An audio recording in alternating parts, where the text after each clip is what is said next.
Okay. Them if they're ready. Okay. Hello, everybody. Ooh. I'm Jeannie Garrard, and I'm from UCLA Library Special Collections, and I'm currently chair of the Dance Heritage Coalition. Thank you all so much for coming. I'm really looking forward to our presentation, and in a moment I'm going to introduce the leader of this panel to introduce everybody else. But I thought I would just take the opportunity, in case you all haven't met the Dance Heritage Coalition, to meet some of our trustees and our acting executive director, starting with Imogen Smith. Hi. Okay. Tanisha Jones from New York Public Library Dance Division. Currently director. You all know Martha Briggs, right? Do you all know Martha Briggs? From the Newberry. Don Lilly from Dance Notation Bureau. And Manny. Dean Jeffrey back there from American Dance Festival. And Betsy Peterson from American Folklife Center, Library of Congress, sorry. And I feel like I'm missing somebody. Nope? That's Cecily. Cecily Marcus is out of the room. Oh. She'll be back, that's right. Knew there was like a little something missing.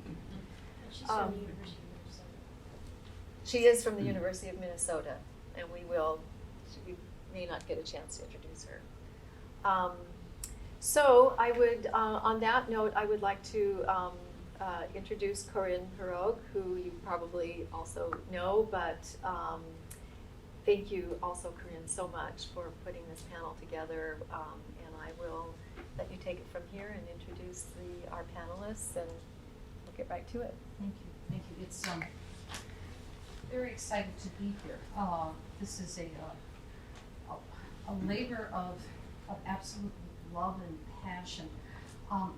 I've been, just a quick introduction with me, and then we'll go through this truly esteemed, super cool panel. I was hired because of, I would hope, my business acumen with not-for-profits to help consult with the Morrison Shearer Foundation. But then what happened pretty quickly is I immediately fell in love with Helen Morrison and Sybil Shearer. It was, have you ever opened up an archive or a book and you say, I've been there, and paths of my studies and my own knowledge and my own personal passions have just kind of led me there. So my business acumen sometimes is something to be desired, but my passion is certainly for the archives and the work that the Morrison Shearer Foundation remains pure and totally engaged. It's an exciting project that I'm happy to bring to you so you can see some of the outcome of the work that we've been working on. The panel is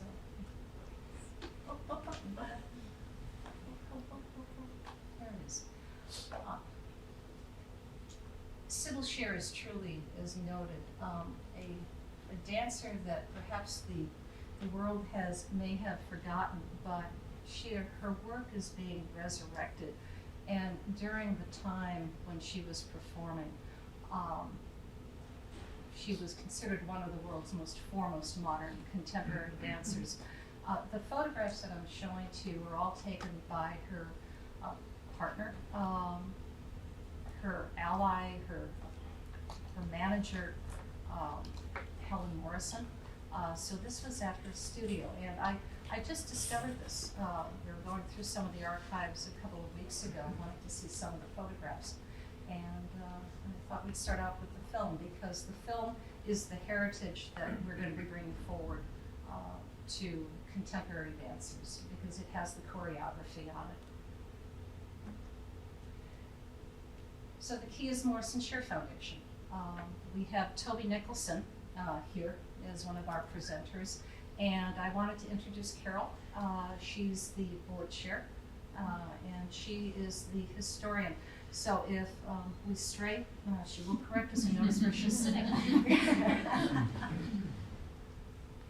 Chicago Dance History Project.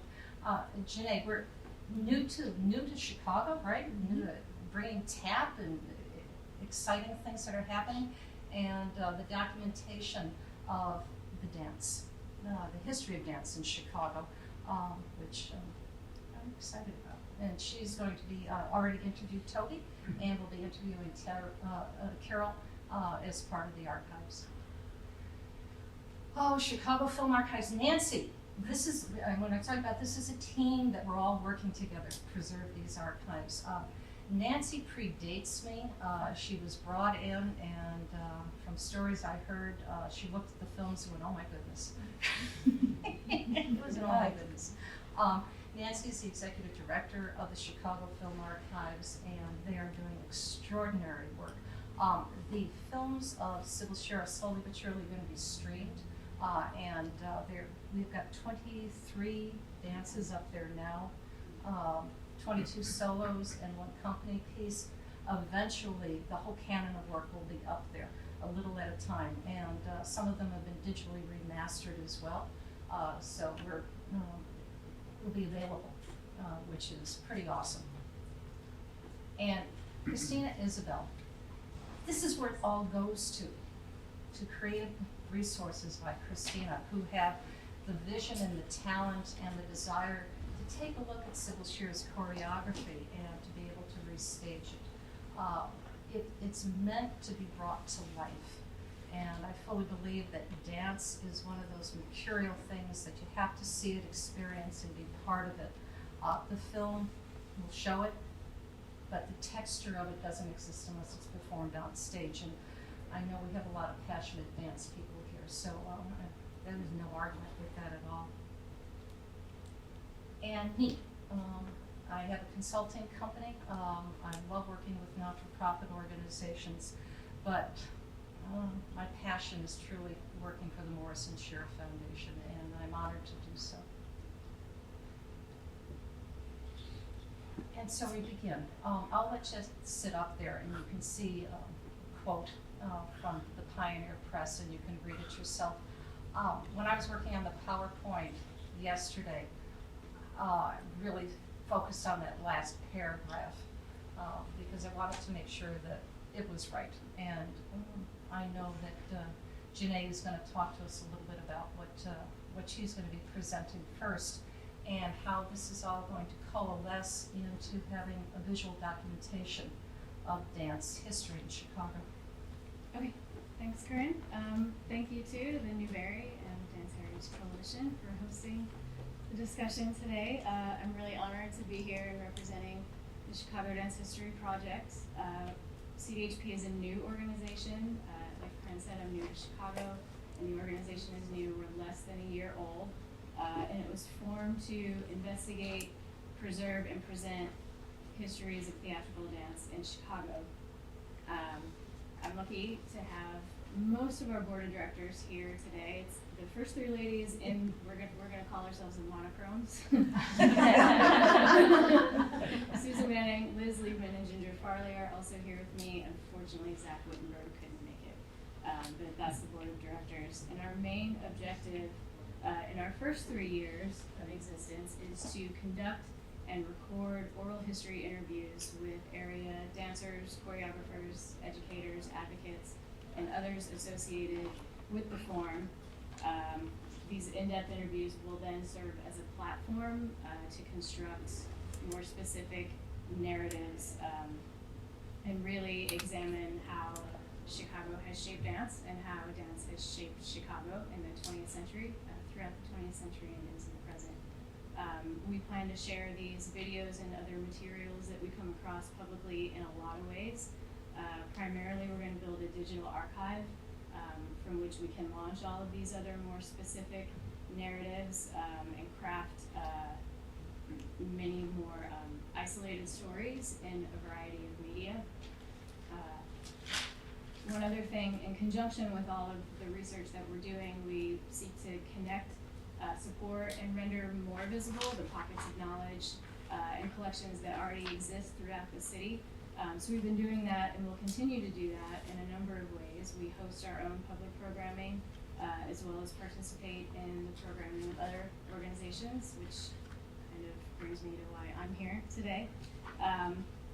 And alongside that, besides documenting and chronicling history of dance in Chicago on our own, I think that one of the ways that Chicago Dance History Project can really be of service to present and future generations is to gather a community of interpreters around the material and around different subjects relating to dance history.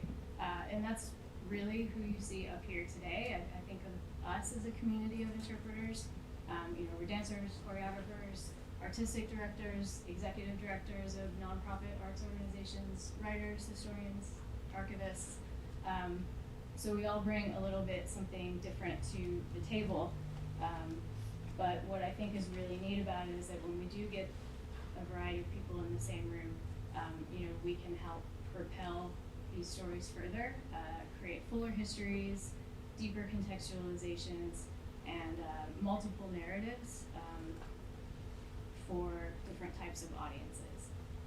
So that's who we have here today. We all bring our own unique methodologies and modes of preserving and presenting dance histories, especially today concerning the work of Sybil Shearer.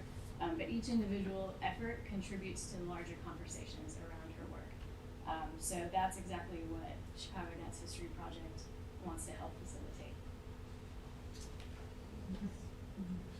Thank you. I'm next, and what I'd like to share with you is a letter that I discovered that was written to Agnes DeMille from Sybil Shearer. I beg your patience because it's a long letter, and I was thinking about editing it, and then I love the letter so much that I want to read the whole thing.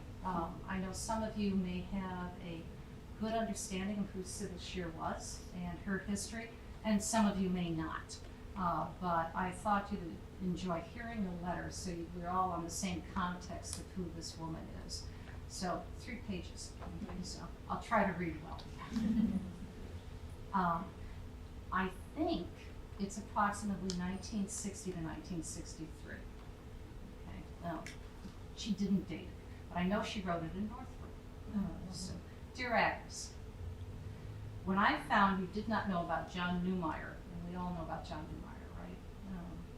His performances are being performed here at the Joffrey Ballet, and he'll be with his company at the Harris Theater in February, I think. He was a dancer with the company, with Toby, and he was there for 3 years, and then left for Europe, and had a very successful sterling career with the Hamburg Ballet. Dear Agnes, when I found you did not know about John Newmeyer, I realized that you knew nothing about my life here. This is just to fill you in. When I first moved out here, and she was referring to Chicago, I saw myself as a soloist and would try out solo concerts and then would go back to New York. It was a wonderful testing ground. Theaters were available, the Goodman, the Civic, Studebaker, the Great Northern, etc. Critics were available. Cassidy, Seiss, Raven, Sobolski, Henea, Henning, Willis, is that right? Barzell, Winter, etc. The Milwaukee Journal came down, the Louisville Courier Journal came up. It was a pretty good sounding board.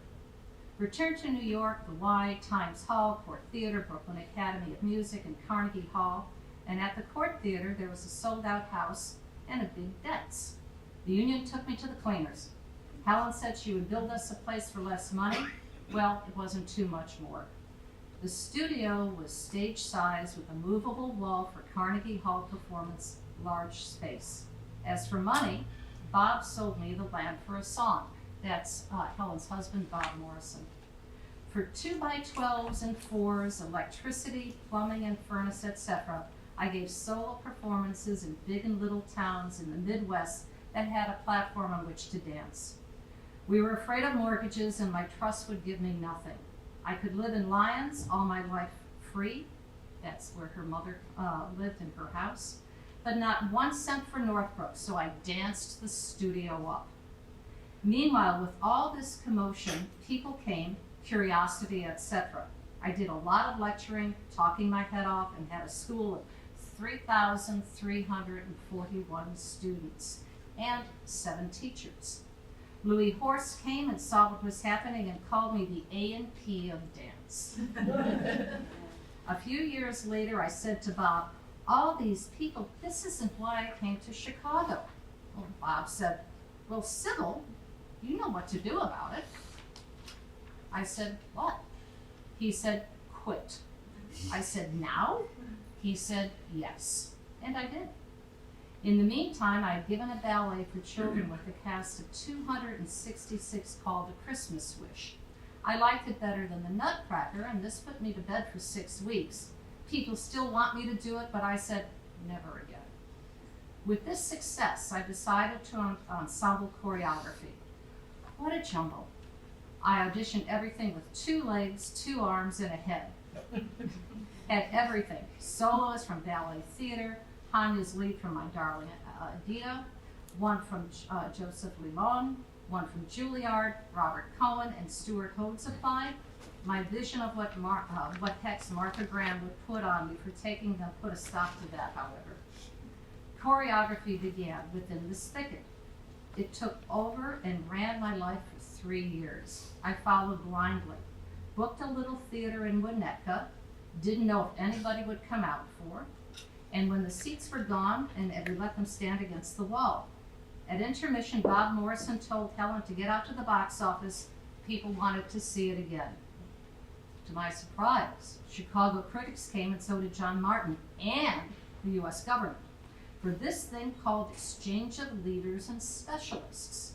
Translated, that means the director and choreographer of the ballet in Rio de Janeiro had read about me and told Washington that I was the one she wanted to see. I couldn't go to Washington, so Washington came here, including Lincolns with flags on their fenders, and for good measure, Mrs. Gandhi. John filled his review from the Tribune, and I was bidden. Next, a search for a better theater. I decided against unions, and National College was the answer. A gold mine, no rent for rehearsals or performances, complete freedom, artistic and financial.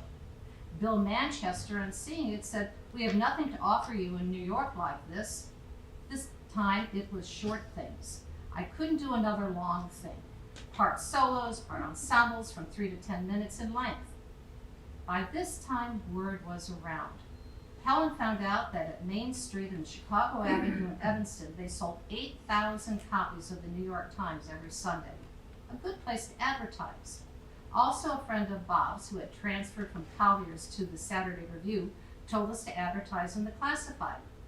People came that year from 12 states, from Seattle, San Francisco, Los Angeles, San Diego, West Coast and East Coast, Massachusetts, Connecticut, New York, and New Jersey, and a shower of others from around the country, 38 from Ohio. The trouble was I hated traveling. That early workout buying plumbing and lumber was the end. I knew I couldn't go through that again, even for New York. However, I did manage to get down there for a few more concerts. Somewhere along the line, there was the Brooklyn Academy of Music and Carnegie Hall. By this time, choreography had me by the throat. It was all I could manage, and I settled for the National. Others, out-of-town critics came, and dance publications, plus Walter Terry. John kept coming too. In the meantime, Bob died, and it was at that moment that Singer wanted me from New York. But Helen and Bob had both been so good to me that I canceled everything against her wishes and decided to move in with her and to take care of her for a change. Several months later, an invitation came from UCLA to be artist in residence. That seemed right under the circumstances, so we both went out there for the winter and again the following year, doing solos up and down the coast. When we came back, I started my garden and resumed performances at National. It was there that I did Reflection in the Puddle Is Mine, fables and proverbs, the place of opinions, wherever the web and trundle, etc., awful evening works. Other offers came because National was always sold out. Edward Gordon of Ravinia issued invitations. I told him I was allergic to unions. He said, oh, Ravinia would pay all the union bills. We were always sold out at the Murray, capacity of 1,000.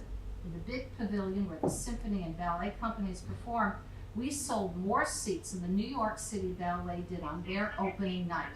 In other words, the venture was a success. On the heels of this, Harry Zelzer asked me to perform at the Airy Crown seating capacity of about 4,000. And unions too, but he said he would take care of that, so I signed. This turned out to be the coldest Sunday on record. Streets covered with ice, no taxis available. I was scared. I thought the place would be empty, but luck held out. Zezler's doctor asked him why I didn't dance more often, and he answered, I don't know. All I know is that she filled the Airy Crown at 20 degrees below zero. It was a good thing, because that turned out to be our last performance. It was about this time that the government walked in and asked me to do films. I objected. Helen objected. They decided not to listen to us and sent us money. I had started to do Paris Was in France, a new ballet to be presented as usual at the National. Then one day I was in a record store and saw a record by Fritz Eisler. Helen had always talked about him, and I'd never heard of him. I listened all afternoon, and then I said to Helen, if Chrysler had never made this record, I would never have known what you were talking about. Perhaps if I do have anything to offer, now is the time. So I dissolved the company, and we started on A Sheaf of Dreams. This was Helen's title. It came when she said, Bob was right. Life is just a bag of memories. She then added, all we are seeing is perspective. Life is just a sheaf of dreams. It took 3 years and was premiered at the Arts Club and received good critical reviews. I sent it to John to see. He said the following. After the first few minutes, I said to Zach, this is goddamn marvelous. It comes out of the bowels of the earth and goes on into the future. It is dateless. When you asked how I was doing, my mind flashed to the aggregate opinion of most New Yorkers that I'm out here smelling the daisies, etc. It's hard for New Yorkers to see other landscapes besides their own. Oh, this is true of everybody. Even John at first had a hard time understanding, but finally he came up with, just know this one thing this year. You are living just this side of heaven, and we are living just this side of hell. Who knows? It is Helen wrote at the end of her show of 100 prints of the Detroit Museum of Art. The wind bloweth where it listeth, and thou hearest the sound thereof, but canst not tell whence it cometh and whither it goeth. But I summed it all up in my last note to you. The magic remains through space and time. Sybil. Yeah, remarkable history, a remarkable history. So our next speaker will be Toby. Yeah. Oh, yeah. Toby's going to talk a little bit about working with the Sybil Shearer Company, his own remembrances, maybe a little bit about John Newmark, and what it's like. Well, you can ask me questions. I'll just talk, and you Why don't can, you just talk? you can stop or start. But I don't remember that picture. I was in a show at Northwestern in my junior year, and Sybil came to see it because another member of the company was in the performance also, and she said, called me out backstage after the show, and she said, would you like to audition for my dance company? Of course, I'd never heard of her, being sort of a novice. I just sort of decided that maybe I would be a better dancer than an actor, and after seeing what something like the Northwestern acting school was like. So the audition was at the studio, which you've seen a little piece of, and it was a steak dinner. That was my audition. We just talked, and that's sort of part about what it's like to be in the Sybil Shearer Company. It was about more who you were than how many pirouettes you could do.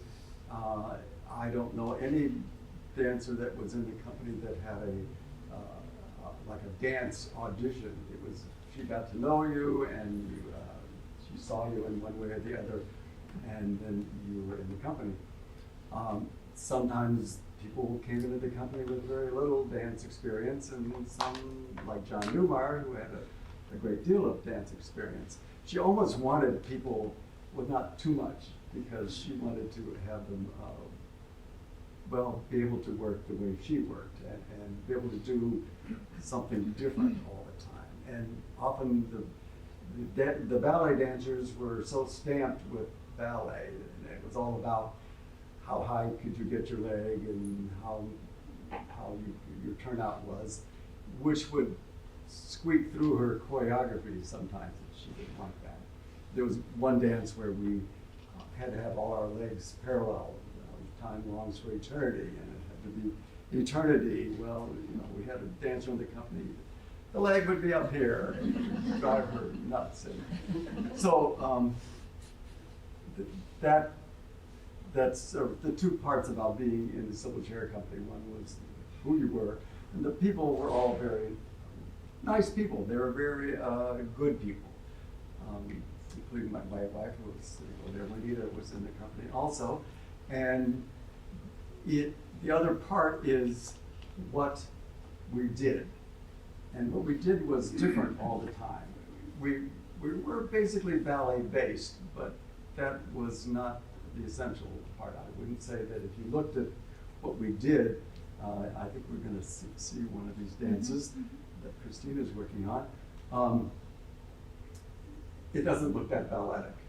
There were a couple of pieces that maybe had a little more of a ballet look, but it was mostly a whole new thing every time. And that was very difficult for a company, because if you were dancing with Martha Graham, you knew that at some point along the way you were going to be doing certain movements that you had done in class 100 million times. But with Sybil, it was always something different. Each dance had a new vocabulary.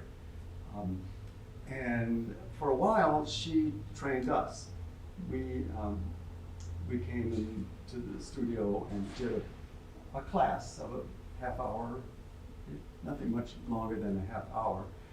But after a while, she decided that was taking too much of her energy and too much time, and then she hired a Cicchetti teacher, Lee Wallace, who gave us a ballet class, and some of us went through the Cicchetti grades. I went through grade 7, and it was a good base. And Sybil felt that system was neutral enough that after we had studied that we could then still adjust to whatever choreography she was doing. I'd say that each piece, most of the pieces were fairly abstract. In the 60s, we're talking the late 50s and early 60s, where a lot of dance was very abstract. But some of the things, I think, Reflection of the Puddle probably had the most character, had many personalities in it, which I always thought was one of her best dances. It was a 5-6 minute dance that at one point got expanded into a whole ballet. What else? Talk about the studio. What it was like performing in that studio. Well, and it's so misleading, because it was never a studio where people paid and took classes. It was just always her home, really, when we were first going there. She lived in one end of it, and the kitchen and the dining room at the other end, and the studio was in the middle. It was a beautiful space out in the middle of, at first it was out in the middle of nowhere, but then the Edens put a spur right next to it, unfortunately. But on one side was kind of a woods, and out the big window side was a golf course. So you looked out over this really lovely landscaped golf course. And at night, of course, those windows could become a mirror. But we rarely danced to the mirror. We mostly faced another direction, and it was all about the movement. She rarely or never explained to us what we were doing or what we were trying to portray. It was, her theory was that if we did the movement correctly, we would understand it. Which sometimes worked and sometimes, I don't know. I guess the audience would have to agree to that, and maybe you'll see in this one dance something about that. But as she would come to a rehearsal with phrases in her head, and we would do these phrases, and she would say, "Oh, I like the way Marla's doing it," or Masala's doing it, and let's do it that way. And the next night that might change, and somebody else would have the right way of doing it. The music, she always adhered to Doris Humphrey's, one of her, she has a list of 12 sayings and how to be a good choreographer. Don't be a slave to the music, but she was definitely not a slave to the music, because she would, we might get all through a piece choreographed, and then she would change the music, and it would all sort of still work, amazingly enough. Sometimes she would do a few snipping and pasting and put this part over here, and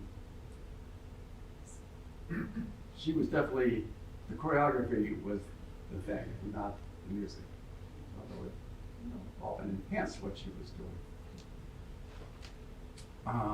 The studio, anything more about the studio? In this letter, she talked about moving the wall back. In the 20, 25 years I was there, I never saw the wall move back, but it was possible, and it does move. I think she really was quite happy with the space she had, and she didn't really think about she was going to have to run back to New York and make it the space that she had at the Carnegie Hall. And how was she to work with? I mean, as far as I know, you explained that she would change things, but as far as a choreographer giving direction to the dancers, I've always wanted to know that. What was she like personally? Well, it was all very calm. I mean, she was not she never yelled and screamed or got particularly upset. I mean, she would be very direct, especially as we were getting near performance things. There would be a little tension, but she was not somebody who really would make a scene or kick anybody out or say get out of here or something. It was all quite friendly in that way. When we were interviewing people in New York over a year ago, some of her students who'd been with her in the 40s and on, really from young people, spoke of, well, one of them was so taken with those sliding closets. I mean, she went on and on about that. The idea was very popular and never used. But they mentioned that we didn't talk, but she would click. Several people mentioned that. What was that about? It was a rhythm she would set up, and she would just click her tongue against the roof of her mouth, and that was somehow kind of some of a little metronome that would set up a rhythm that she wanted. Sort of worked. Do you think it worked? Well, that's interesting because I first met her at the Cleary, and I had invited her to come up to speak to the friends of the Cleary, not met her before. And after the program, somebody said, "Oh, did you bring the Nancy shoes?" And she said, "Oh, no." And she missed Jimmy was with her, Jim Cunningham. And so she said, "Oh, Jim, set me a rhythm." And he said, "Oh, I can't do that." She said, "Yes, you can." So then he had to start tapping on the table. So something like that. And off she went. For a few memorable seconds, everybody was just blown away. She was in her 80s. Yes, as we know, she did a performance at 94, 93 or something. 91. Yeah. Okay. Yeah, she did. Well, one of her favorite stories was when she was going around the Midwest trying to raise money for a studio, to build a studio. She at the end of a performance, she would say, if you got some music, I'll just improvise. And if you, somebody said, you can dance to it. If we just put music on, you could dance to it. And she said, well, yes. And of course, all of you who dance know that wouldn't be that hard. But they were all, of course, amazed. And the provost, or the head of the university, stood up and said, I'll bet you haven't heard our She said, no, I haven't. Well, of course, she knew right away what the beat would be, just hearing that. And she did this slow, slick, stately dance, and they were just blown away. So, dancer inside dancer joke is. So Toby was my teacher when I was a child, so I have a particular affection for these stories and for him. Talented at 10. I could tell. She was Alice when I did Alice in Wonderland. But it's always hard to talk about what actually is in your body and what your body remembers and what words stimulated those feelings. Do you remember things that she said about dancing? I mean, I'm not sure I can answer this question about you, honestly. Do you know, but I mean, like I just saw you do Eternity, like that's right in your body knows that line, Yes. the sense of where it came from and everything. Were there things that ways of moving that she spoke about frequently, or any little bits like that you can share? She was just always looking for original movement. I don't think there was any, I mean, if you see a lot of her solos, you might see some similarities of things, but she was always wanting to find something new.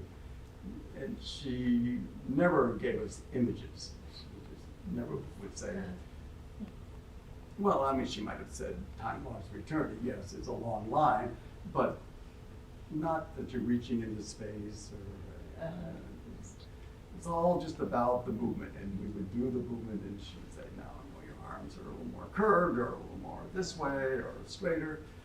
But there certainly was no imaging or motivation, any kind of dramatic motivation. Yeah. Did she use improvisation in the development of work? It all just was preconceived in her mind when she came. Right. And it was sort of ironic. No, we never did improvise. I mean, she wouldn't give us a movement and say, now improvise on that. But if we had a visitor might come and she'd say, well, Toby, get up and just improvise. Of course, we were not trained in that. None of us really went through a modern dance curriculum at a college or anything.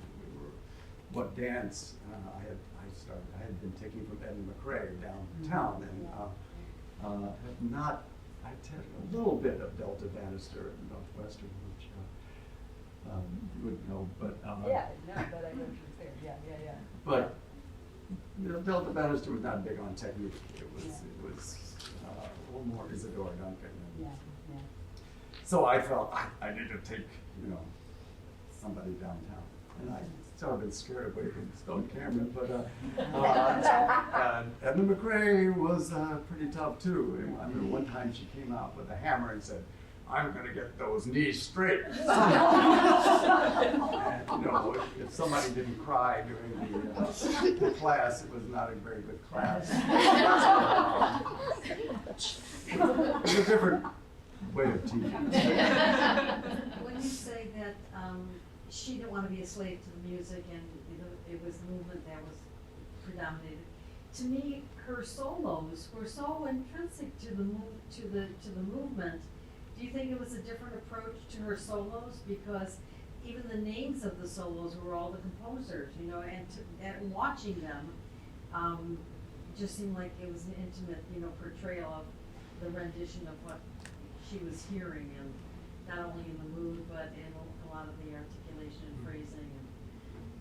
Well, she certainly adhered to it. Once she decided on a piece of music, she was going to be rhythmically correct.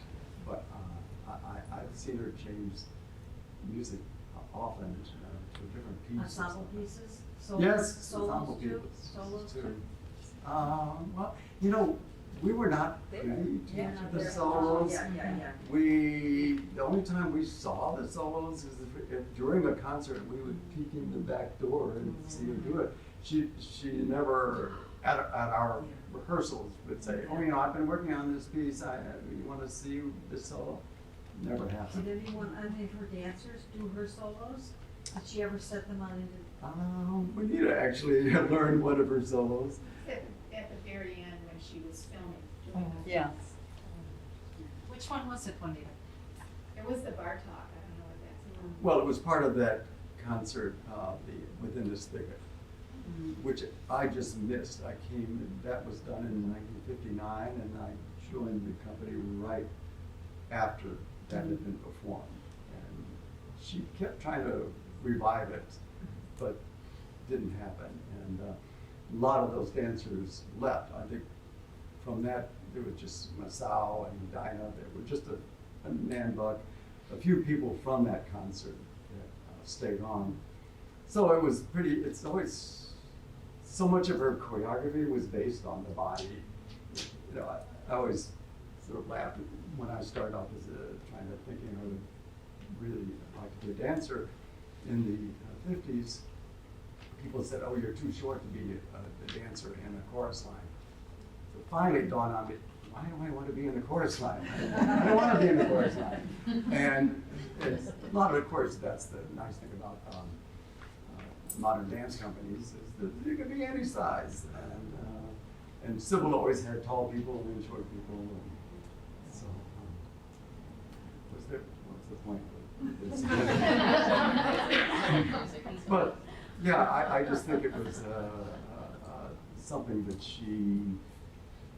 it was more background to her. But she'd find the right piece that kind of had to do with what she wanted to say, but it wasn't, she wasn't gonna, and she often said that in her solos, she would leave some things unchoreographed, so that it would be really fresh when she did it.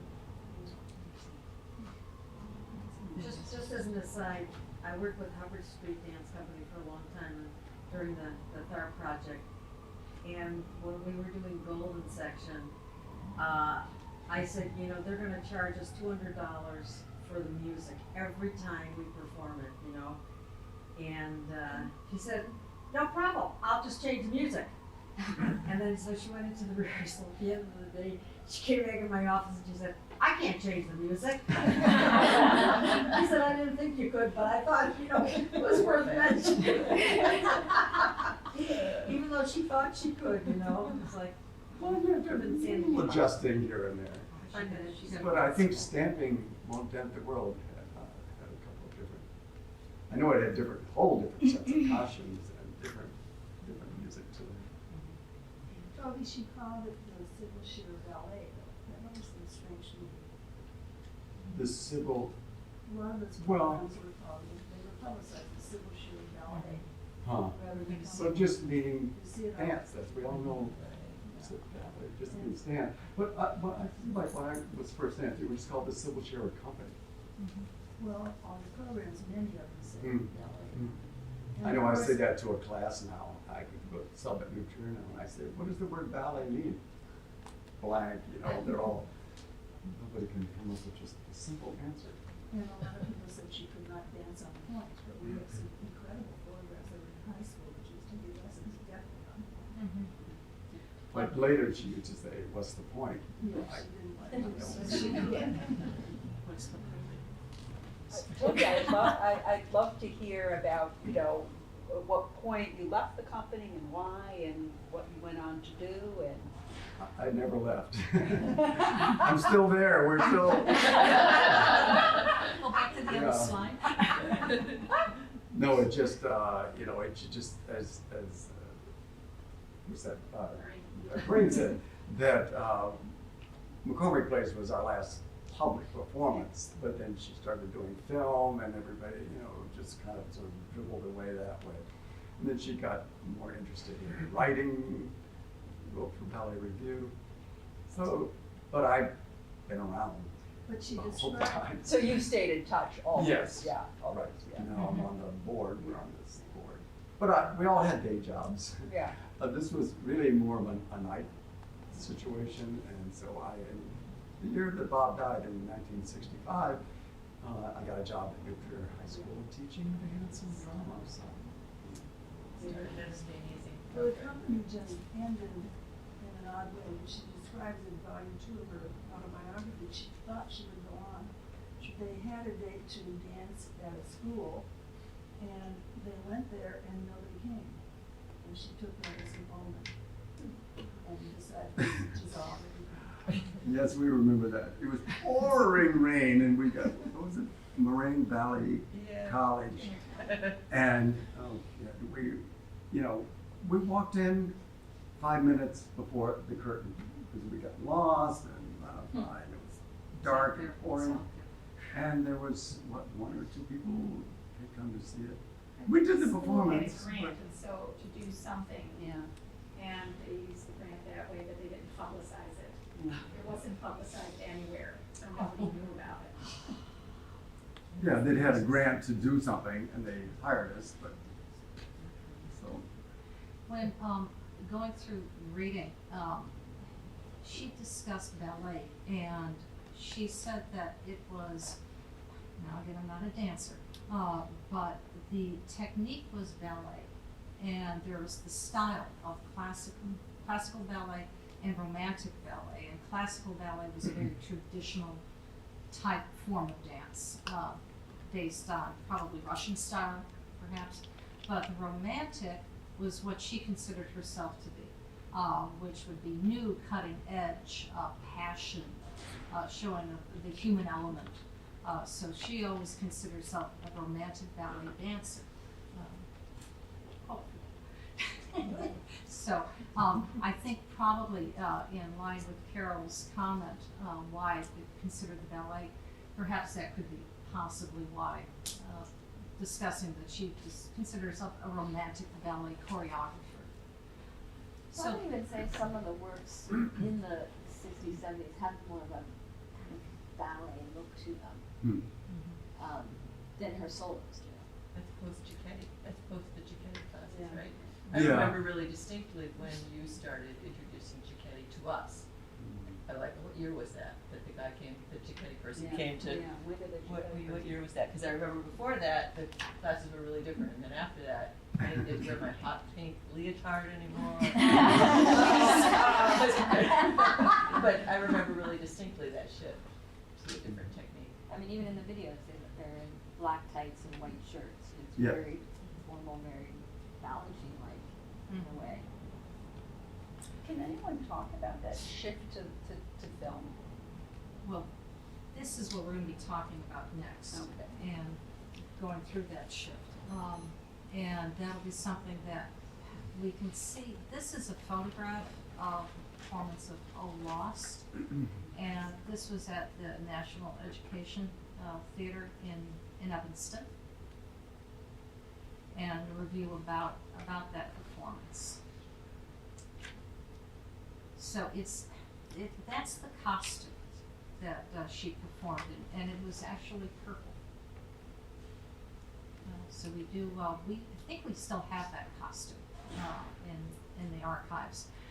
But I'd like to talk a little bit before we talk about the shift to film performance, because I want to keep that in mind. But I'd like to get Nancy now to talk a little bit about her own discovery of these films and what this documentation has entailed from her end, which has been again a labor of love, and maybe talk maybe a little bit of work talk about Anne and what she's been up to as well.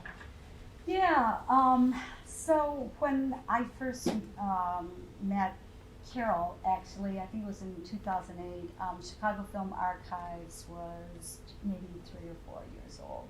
We had just started, founded this film archive that was based on the Chicago Public Library's collection that looked like it was flying around out there with no place to land. So we started this nonprofit, but really with the idea that we wanted to find out all the Midwestern collections that are typically ignored and see if we could find those, discover those, and take care of them, and then ultimately have them not be ignored. So that's kind of where our mission went when we started, and we took in collections right away. Well, this was around 2004, 2005. So 2008, I come up to Northbrook by invitation, and to actually give an assessment, I think, and recommendations, because nobody really kind of understood over there. There were piles of films in the basement. There were videotapes in drawers. It was an amazing. There's still videotapes in drawers. Yeah, they're still being found. So, we essentially, so I went back home, wrote an assessment. Part of that is also, what do you, Morris and Shearer, want to do with these? What are your goals with this material? And of course, that's a really hard question. It seems like a simple question, but it's a hard question. So over time, what we did is we took in the films. First, we went out to the Northbrook and did an inventory of every piece that was out there. And then they brought them over to our archive, the entire group. And what we did is we then kind of decided on an arrangement and then started inspecting every piece that was in, which was like 900. It was like the hundreds, maybe over 1,000 items, just film items and videotape and audio tape. So we hand inspected them, as we do with all of them, to determine kind of what their physical nature is, to see if they're, we had a rating scale for shrinkage and for fading and warpage and what kind of stock it is and all of that, and we document that. So we did that, and then we started to get a picture of what was there. I mean, that's kind of the first kind of holistic picture you have, and that's why collections go to archives, is so you can discover what's in there and kind of ultimately get an understanding for it. So that was over a period of years, and the recession came, of course, and so everything slowed down a little bit, as it did for almost every archive, every nonprofit, every business. So what I'm saying, it's been over some years. And then actually what we do after there is we put all of her material into FileMaker Pro, which is kind of a database that you create records. We decided that we wanted to go with a different kind of open source database for all of our materials because, first of all, there was expenses. There was a new one that we were becoming really aware of that really handled media really well, and was also the creators of this software were more hospitable to nonprofits. Whereas FileMaker was expensive. And also FileMaker at that time was not really good with media. And so it took about 2 years to develop this collections management system that we created from Collective Access is the name of it. And it ended up working really, really well. And so meanwhile, I'm talking to, I don't even know if you had come into the picture yet or not, but we found a couple interviews and we put it on our website and talked about it. This is Walter Terry. Walter Terry and Sybil, and kind of just put it out there as a teaser just to also get a sense of who she was, you know, because we're just seeing all these film reels and then Corinne came. I got a phone call from you. What do you want to do with all these films? And I went, Yeah, I mean, hundreds of them. the idea, first of all, is for art. The idea ultimately is access, but the first access needs to be had by the archivists and the inside people, so they can interpret it for the public. And that's what all of these processes, creating these records, understanding physically what you have, understanding artistically what the content is, and all of that. So it goes through this inspection, rehousing these films into archival containers, and then digitizing them to take a look and see if actually what they're saying on the outside of that reel is actually that, because oftentimes it's not. So it's kind of also a verification. And yeah, that's the process we went through, and I'll talk about a little bit later about how there's a lot of ways to interpret collections in terms of when you present them to the public. But first of all, you know, as archivists or as owners of these collections, you want to understand what you have. You want to really kind of, besides the theory, besides the letters and all, you really want to understand what is there, and so you can just begin to start delving into these lives or these works of people. So One of the things that was remarkable is that you read about the dance, you have photographs of the dance, but when it's online, when people can see it and not part of a private collection, and unless it's publicized, you don't know it exists because it's private. But once you open up that drawer and let other people in, and then you have someone who's stewarding the film, you can share the gift of this choreography, the gift of this dancer, to a much broader population. And that's very much what this whole thing, this canon of work, these films that were taken by Helen Balfour Morrison, are now being used for. And we've had this now, since I've been there, several times that dance companies have looked at the films and have come to us to restage them, and all based on the use of the film. And of course Toby, who then says, yes, I can help you put that choreography together, but using the film as a tool, as a resource for future dancers and for current dancers. And it's really, truly the work of Nancy, who has just preserved this, because they're in nasty shape. yeah, no, I mean, they're like a lot of collections we find. They're like out of cans, film, like, you know, off the spool, in closets, you know, I just wanted to mention one other thing. I just looked down at my notes.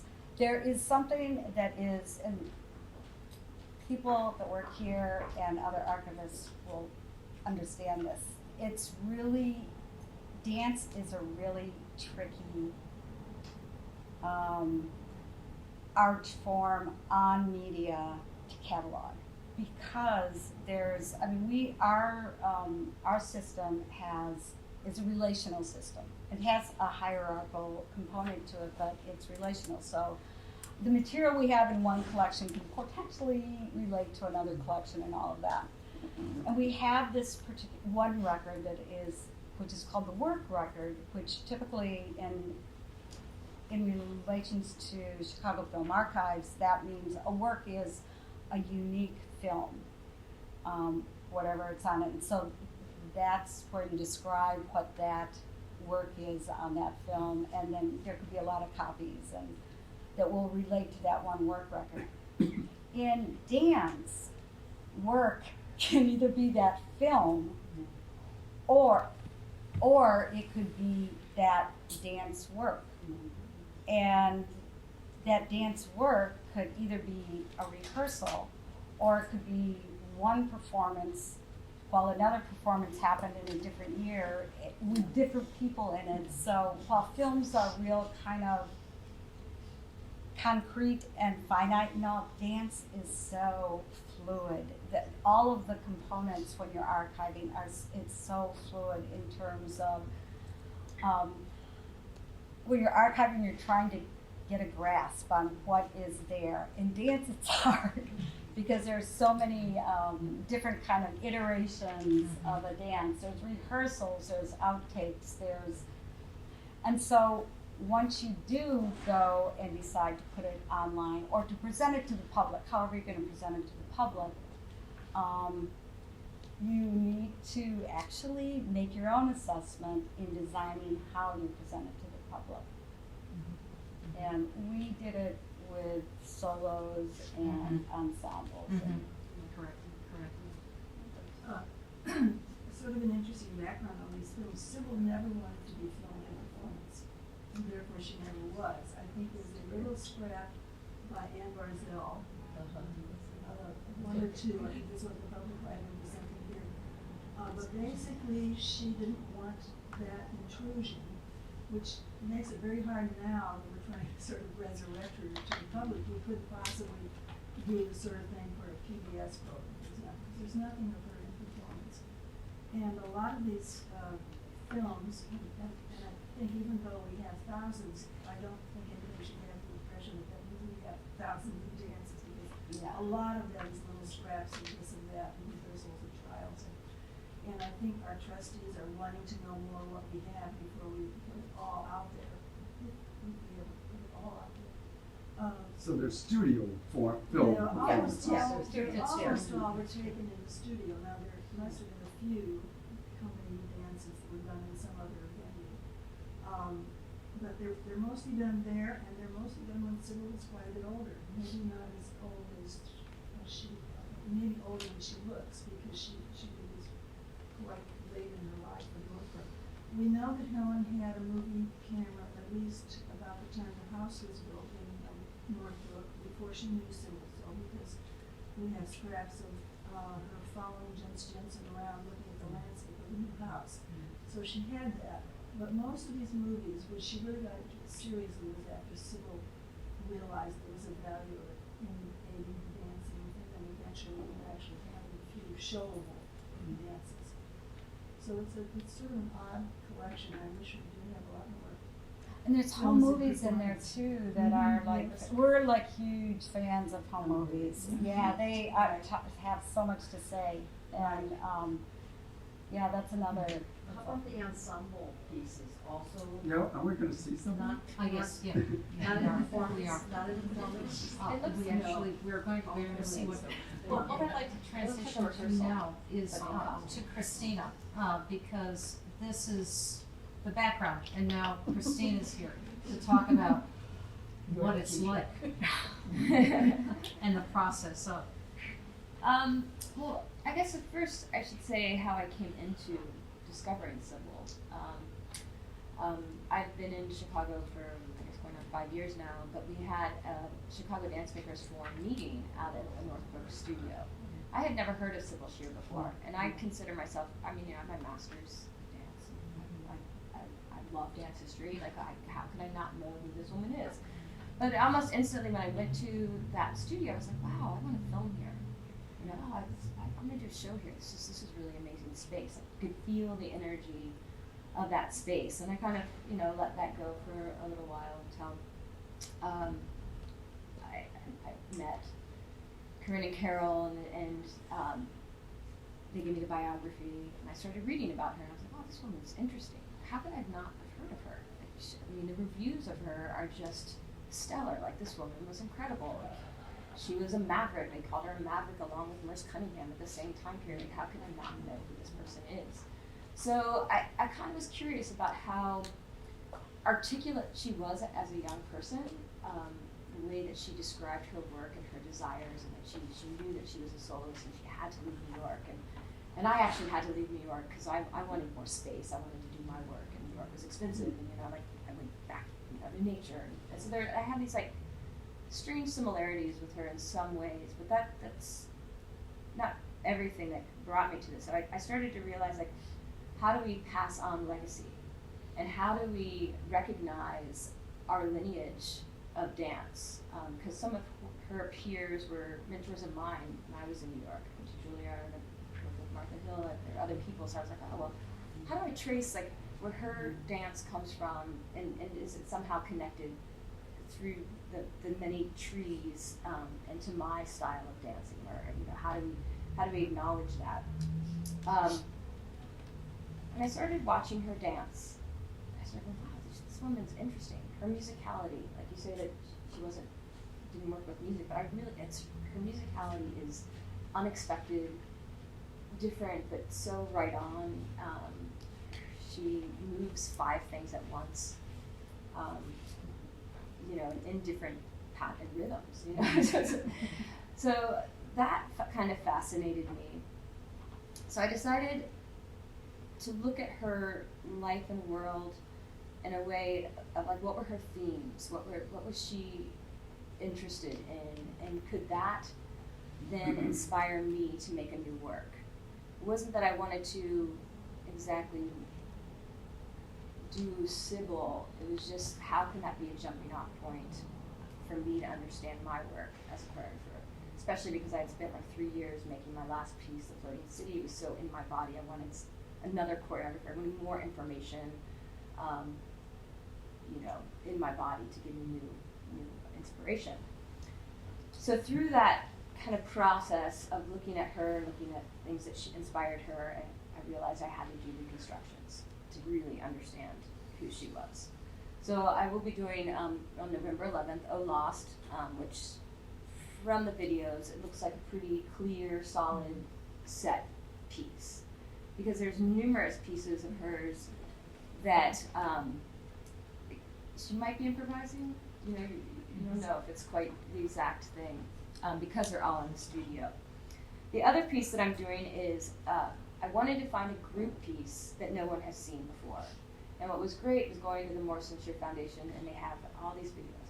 Well, one, the studio is the same. All her books are there, all her costumes. I mean, it's just like all her dishes from her grandmother. It's just really interesting to be surrounded by that. So I started watching videos. There were some works that maybe look kind of known or familiar, and then I stumbled upon this piece. I stumbled upon it. It's called Judgment Seeks Its Own Level. I found a black and white version of the piece, and then I had to go through her books and kind of find, because it was in silence, there's no sound to it. So I had to kind of research what the sound was. But in the studio the week before, Toby had mentioned Inagata Davida. And I didn't really know what Inagata Davida was. Generational gaps. Yeah. So I'm like reading the reviews, and then I see Iron Butterfly. I'm like, okay, Iron Butterfly. And I go online, YouTube, I go Iron Butterfly, and then I'm like, oh my gosh, she made a piece to Inagata Davida? And then I was like, well, that's what I want to do. I want to, and plus the piece itself was super interesting. Although there was a black and white version, I couldn't even see all the dancers on the stage, really. But I decided that was what I was going to do, and I was going to do it from the black and white version. And the day before I went in the studio to really start doing it, Nancy was like, I found a color version. And I was like, oh my God. Color version, no sound. Although, when I saw the black and white version, I put the song next to it. I was like, you can kind of see, and then just kind of knowing and watching enough of Sybil, I realized, okay, this is where this would go. This is where this would start. Because it's not exactly, just a little drum part, and it's not exactly on it, but it is. So it's perfect. So this piece is what I'm doing. Would you like to see some of it? And there's Toby and Juanita. And Toby and Juanita are in this piece, so it's great for me when I'm reconstructing that I can ask them about it. I don't think this has sound, so. We'll see. Yeah. No, specifically, I said, well, maybe I can get Inagata Davida and do a sound sync. She said, oh, it's the second thing. So if you remember, dun, dun, dun, dun, dun, dun, dun, dun, dun. Everybody just singing. Okay, so this is Sybil. This is Sybil. So we're not going to hear the music very true. I did.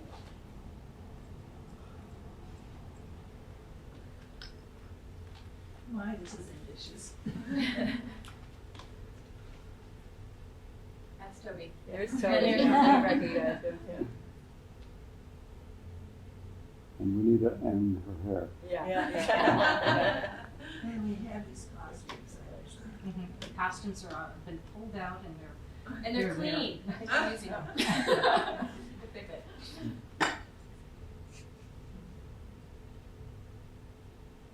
Now, this performance was shot in 1969 in Evanston at the National Theater. The year the man went to the moon. Yes. It was a basketball court, see there. Yeah. Very volatile.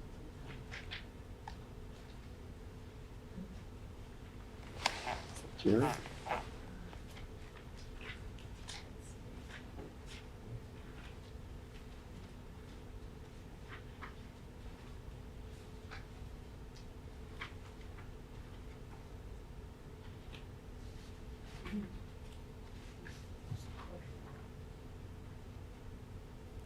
Any insight into the meaning of the title of the piece?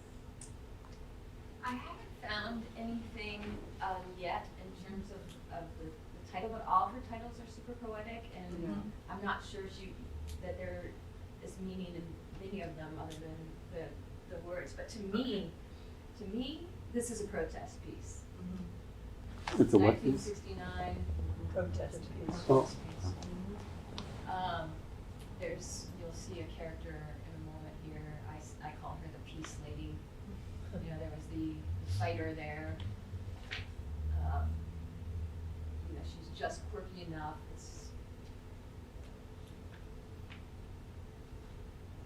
Now, one reviewer commented on seeing the performance. Linda Weiner from the Chicago Tribune said, "Judgment seeks its own level with pop Indians seeking their own beat to the Iron Butterfly."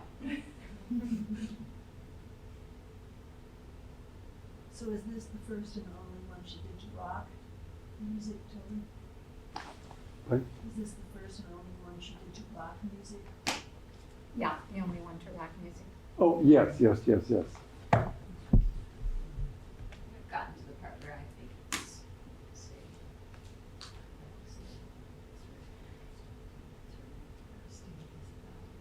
Now, she did do a piece, Soft Shoe, at the Erie Crown Theater, and I can't read my notes here. The PowerPoint's too small and I hand out. But we'll come to that slide. And she did dance to the Beatles. But she has no reference to that music in her program. I wouldn't. Copyrighted If it was the Beatles. You'll see how she puts Iron Butterfly in as well. It's very clever.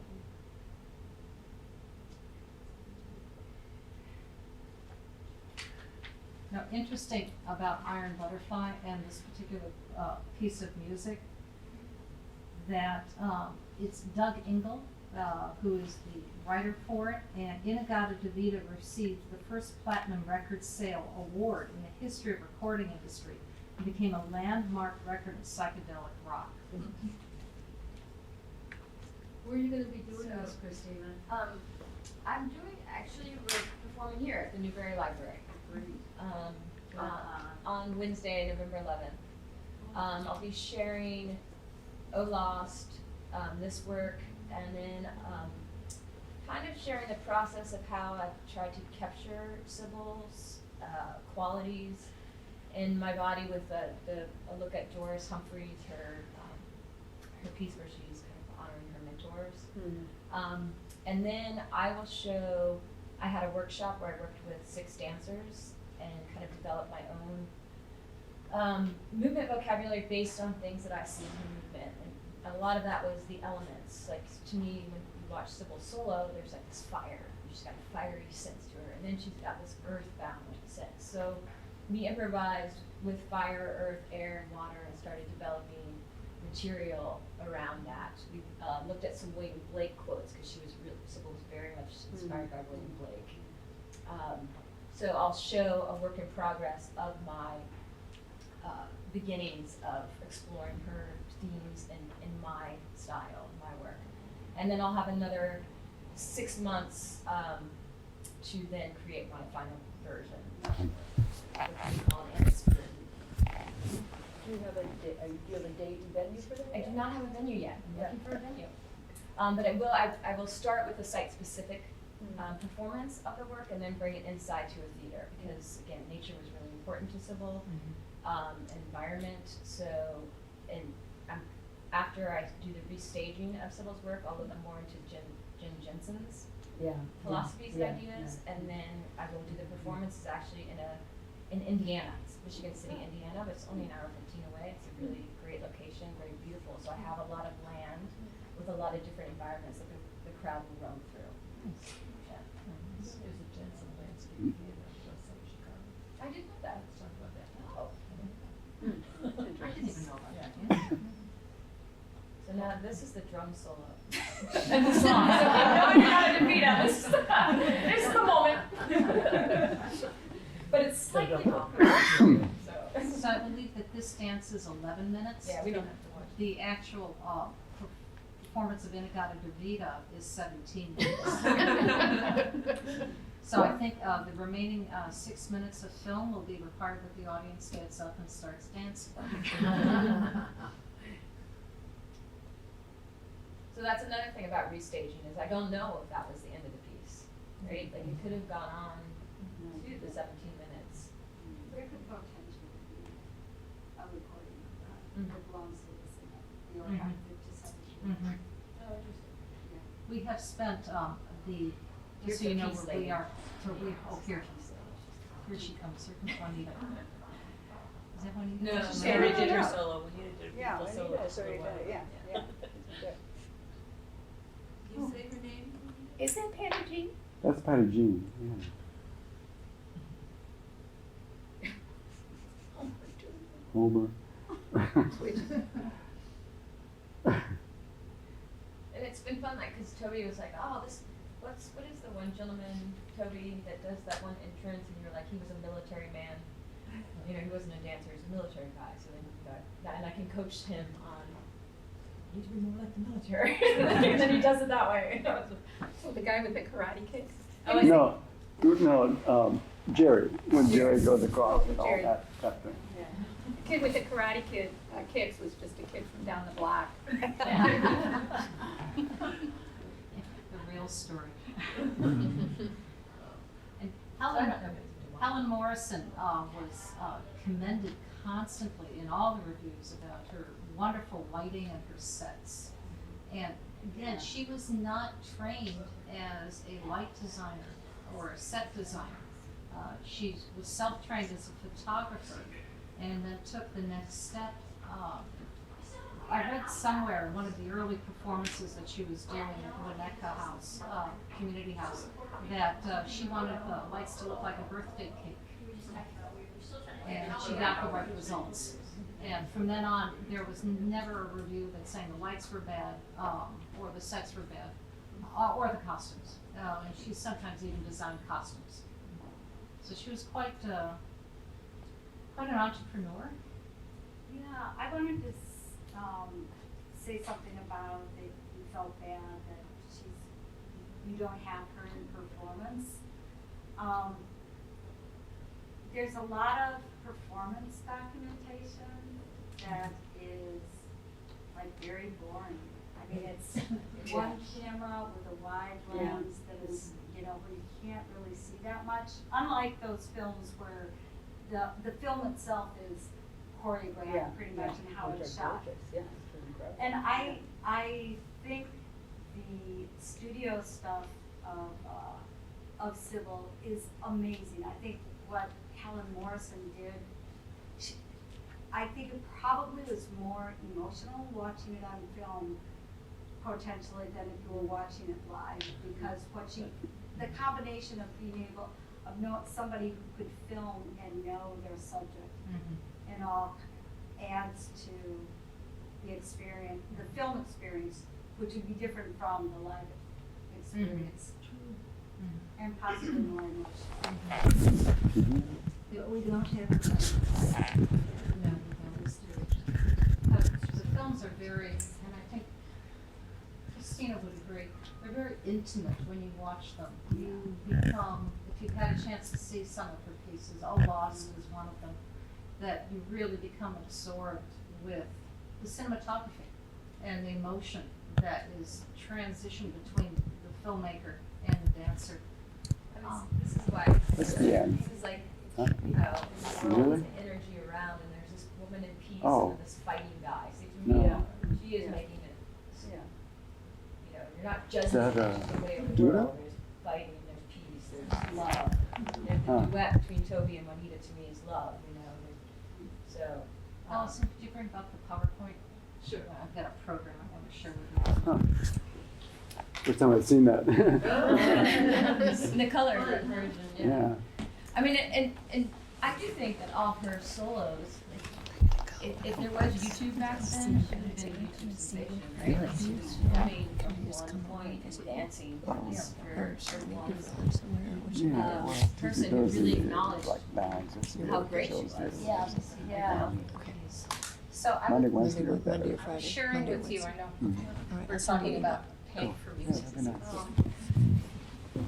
Judgment seeks its own level after Engel. Well, I go, oh, after Engel? Who's that? Well, that's Doug Engel. So she did not use the piece of music as a way to get through copyright. And I don't have my glasses, I don't have my glasses on. Can somebody read the second title, its name? Because that's when she danced to the Beatles. It's None of Those Blues? Yes. None of Those Blues. It's None of Those Blues. Yeah. I don't know if we have a copy of that film, if that was filmed. I'll have to go through the archives to see. I don't recall that title. Because Yeah. that was the one that, we know she did a soft shoe to the Beatles. It's been documented by reviewers. Would love to be able to see what she did. It would be so much fun. But this was her last performance of the company, and the last, well, program or you put that up? this. No, she put that in. This is me. Okay. This is that, and that's that. This is an advertisement for something. So I just got a little creative, you know, with the CD. But that's the actual original program. The Allied Arts Dance Series, those were the days. Those were the days, my friends, yes.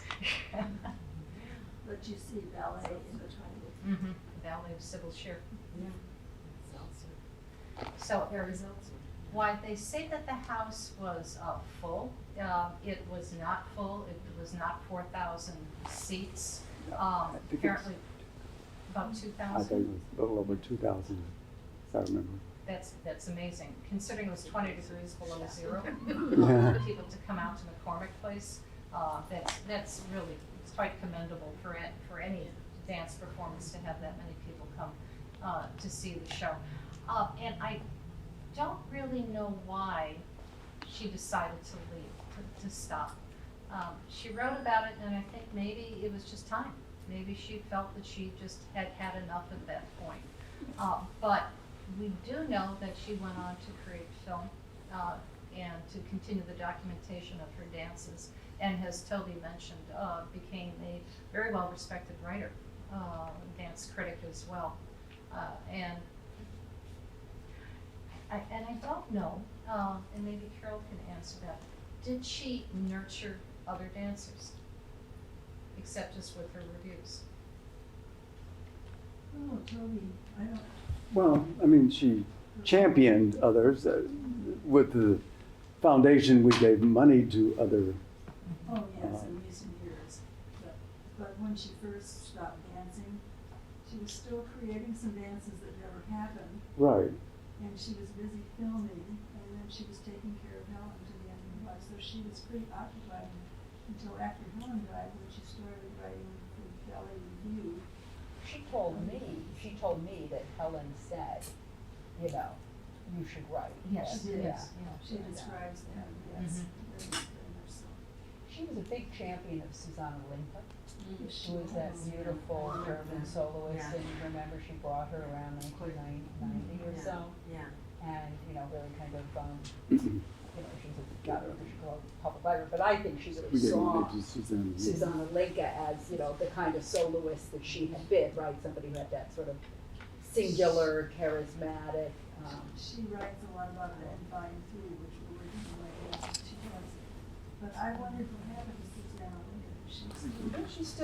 I ran into her last year in Berlin, and I said, there were 2 volumes of Sybil's autobiography out, and she remembered Sybil very much, and I promised to send them to her, and I'm sorry that I have not sent them to her, but I've got her address. No, that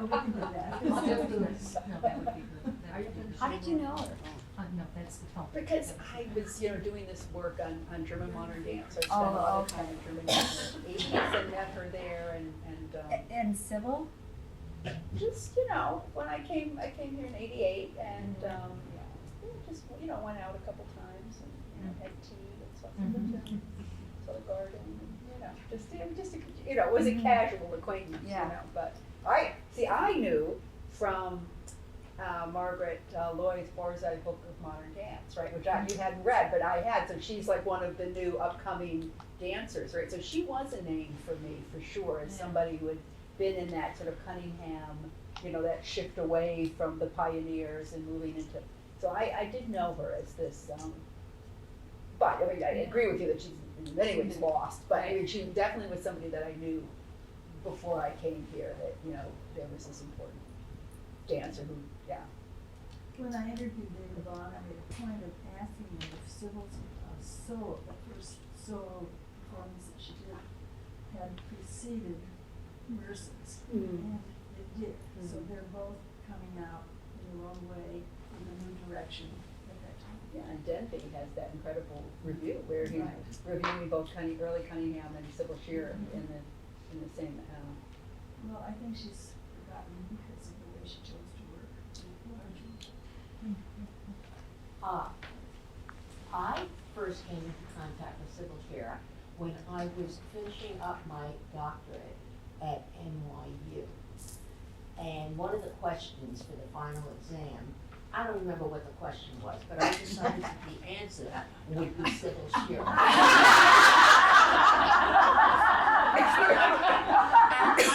mean, this was the end of 81, beginning of 82, and somehow I found her phone number, and I called her, and I said, I'm doing this thing, I gotta get this, blah, blah, blah, and I had a whole series of questions to ask her, and I did, and she gave me the answers, and I proceeded to put it in, and all right, got the degree. And then she said, and if you're ever in Chicago, you have to call me. And I was in Chicago, I don't remember whether it was in 82, 83, or 83, 84, but it was about that time. I was here because I had a child at Northwestern. And I contacted Sybil, and she said, you have to come see me. So I was staying in a hotel down here in Chicago, and I drove to see her at night. I had no idea where I was going, and this was no GPS. Yeah, this is definitely. I had no idea, but I got there. And I remember she gave me a wine or something, and she must have given me something to eat. And Helen was there as well, and we talked and talked. And then Sybil decided that we should improvise, when she realized that I was originally a dancer. And she put on jazz, wonderful jazz. And all I remember was that it was 2 o'clock in the morning, and I left there praying that I wasn't going to get murdered on my way back out of here. The following year, roughly, I arranged to interview her for Ballet Review, and I did. I went out there and I don't know who cooked, somebody cooked, but had dinner with she and Helen and a couple of people helping. And long talk, and I did the interview with Sybil, which, as I recall, was published in Ballet Review. It was. Yeah, and I don't even remember the year. It's cited in the Routledge Encyclopedia of Modernism. Oh, I'm delighted to hear. Sybil Shearer. And it was at that time that I told Francis Mason that Helen had written all these things, and I said, because he was the editor of Ballet Review, and I said, you gotta publish Helen's stuff. And that was when he started to publish Helen. Publish Sybil's stuff. Sybil's, I'm sorry, not Helen's. Sybil's stuff, yeah. Nice. And I didn't see her again. I spoke to her a couple of times. And, that What a was great it. memory. But, oh no, I shall never forget improvising to jazz. Oh. With a few glasses of wine and See, that's kind of funny. When we were interviewing Toby, we were like, wow, because he's like, oh, they would just go in the studio and start dancing. We were like, wow, it's so funny. It's like they probably had a couple glasses of wine, and they turn the camera on, and she starts dancing. Like this wasn't even the studio, this was the living room. Okay. But I it was mean, to like see her in that way though, as like someone who would just be like, this music hits me, let's go, let's dance, let's move. Yeah, and I mean, as I knew, Susan said she knew of her, and I knew of her as well as the person who had gone away from the mainstream at that point. But she was a figure. Who else? Myra Kinch was. There were a few of those people, and she was remarkable. Well,